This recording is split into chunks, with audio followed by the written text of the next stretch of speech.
Myanmar ও ভারতের সাথে সমুদ্র সীমা জয়ের পর বাংলাদেশের জন্য খুলে গিয়েছিল ব্লু ইকোনমির বিশাল দুয়ার। বঙ্গোপসাগরে ২৬টি ব্লকে লুকিয়ে থাকা বিপুল গ্যাস ও তেল সম্পদ নিয়ে আশার আলো দেখেছিল ১৬ কোটি মানুষ। কিন্তু আজ এক যুগ পেরিয়েও সেই সম্পদ রয়ে গেছে কেবলই মাটির নিচে। ভূতাত্ত্বিক জরিপ অনুযায়ী বঙ্গোপসাগরের তলদেশে গ্যাস পাওয়ার সম্ভাবনা প্রায় শতভাগ। প্রতিবেশী দেশ ভারত ও মিয়ানমার তাদের সমুদ্র সীমা থেকে বিপুল পরিমাণ গ্যাস উত্তোলন করছে, যা তাদের শিল্প ও অর্থনীতি বদলে দিয়েছে। পেট্রোবাংলার তথ্য মতে বাংলাদেশের গভীর সমুদ্রে ১৫টি এবং অগভীর সমুদ্রে ১১টি মিলিয়ে মোট ২৬টি ব্লক রয়েছে। ডিজিএস অ্যান্ড স্লামবার্জারের টুডি জরিপেও মিলেছে আশাবাঞ্জক ইঙ্গিত। কিন্তু বাস্তবতা হলো বর্তমানে সাগরে বাংলাদেশের একটি কূপ থেকেও গ্যাস উত্তোলন হচ্ছে না। দেশীয় গ্যাসের উৎপাদন দৈনিক ২৭০০ মিলিয়ন ঘনফুট থেকে কমে ১৭০১ মিলিয়নে নেমে আসায় ব্যয়বহুল এলএনজি আমদানিতেই হিমশিম খাচ্ছে রাষ্ট্র। পেছনে তাকালে দেখা যায় ১.৫ দশক ধরে সাগরে গ্যাস অনুসন্ধান কেবলই ব্যর্থতার বৃত্তে ঘুরপাক খাচ্ছে। ২০১০ সালে মার্কিন কোম্পানি কনকোফিলিপস কাজ শুরু করলেও গ্যাসের দাম বাড়ানোর দাবি পূরণ না হওয়ায় ২০১৫ সালে চলে যায়। এরপর অস্ট্রেলিয়ার স্যান্তোস, সিঙ্গাপুরের ক্রিস এনার্জি এবং দক্ষিণ কোরিয়ার পস্কো দায়ু সবাই চুক্তি শেষ না করেই বিদায় নিয়েছে।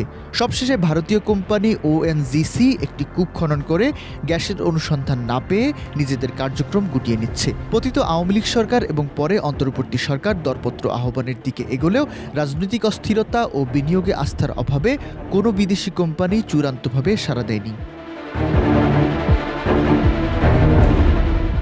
তবে নতুন নির্বাচিত সরকার দায়িত্ব নেয়ার পর এই স্থবিরতা ভাঙতে নিয়েছে ঐতিহাসিক পদক্ষেপ। সরকারের ১৮০ দিনের অগ্রাধিকার কর্মপরিকল্পনায় গুরুত্ব পেয়েছে স্থলভাগ ও সাগরের মোট ৪৭টি ব্লকে আন্তর্জাতিক দরপত্র আহ্বান। জানা যায় তেল গ্যাস অনুসন্ধানে মডেল পিএসসি ২০২৬ চূড়ান্ত করা হয়েছে। নতুন এই চুক্তিতে বিদেশি বিনিয়োগকারীদের আকৃষ্ট করতে গ্যাসের দাম নির্ধারণের পদ্ধতিতে আনা হয়েছে বৈপ্লবিক পরিবর্তন। এখন থেকে গ্যাসের দাম নির্দিষ্ট না থেকে আন্তর্জাতিক ব্রেন্ট ক্রুড অয়েলের দামের সাথে ওঠানামা করবে। গভীর সমুদ্রের জন্য এই হার হবে ব্রেন্টের গড়ে ১১%। জানা যায় নতুন চুক্তিতে পাইপলাইন ব্যবহারের ট্যারিফ এবং শ্রমিক কল্যাণ তহবিলে অবদানের ক্ষেত্রেও ব্যাপক সংস্কার আনা হয়েছে, যাতে এক্সনবিল বা শেভরনের মতো বড় কোম্পানিগুলো আগ্রহী হয়। বিশেষজ্ঞদের মতে সমুদ্রে একটি সফল গ্যাস ক্ষেত্র আবিষ্কৃত হলেই বিদেশি বিনিয়োগের ঢল নামবে।